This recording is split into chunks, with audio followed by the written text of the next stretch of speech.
Prochain exercice, Cécilia. Le gerbage, dégerbage avec les cuves. Ok, marche avant et je bascule tranquillement. Alors je vais pas dire que je suis 100% à l'aise, mais ça va un peu mieux. Non, mais après, c'est à force de pratiquer qu'on trouve les repères. Hein. Lequel je prends? La charge la plus lourde au sol et on monte forcément vers la plus légère. Nous, là, sur les cuves, on est en kilos. On a du coup un poids max qu'on peut venir poser au-dessus. Mais forcément, si on devrait mettre ces deux-là, du coup, tu commencerais par laquelle? Bah, je commencerai par la 800. Pour ensuite mettre la C150. Oui, alors tourne pas en permanence le volant parce que autrement, du coup, je vais que pivoter sur moi-même. C'est ça. Faut que tu aies vraiment en fait un petit peu de dynamisme avec ton chariot pour voir comment en fait il se comporte. Et là, je pense qu'on est pas mal. On est pas mal là. Et là, les fourches bien à plat. Là, nickel, parfait. Ok, on avance doucement, tranquillement, Ronan. Hein. Pas de bêtises. Je lève vraiment... lever avant. Donc là, je lève dès que je sens que la charge est levée.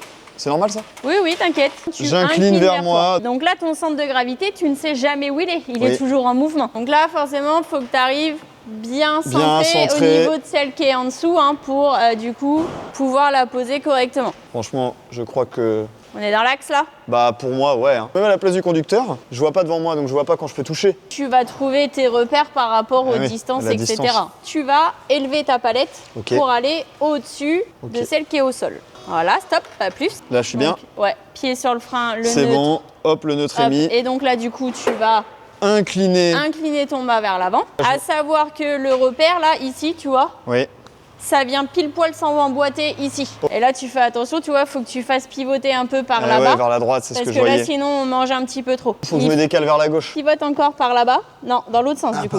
Qu'est-ce qu'on en pense, là, Cécilia? Continue à avancer. Non, baisse un tout petit peu, tu auras un meilleur visuel. Et là, commence à descendre un peu plus pour voir, du coup, si on va poser. Vas-y, pose. Regarde, nickel. On va ressortir, du coup, marche arrière.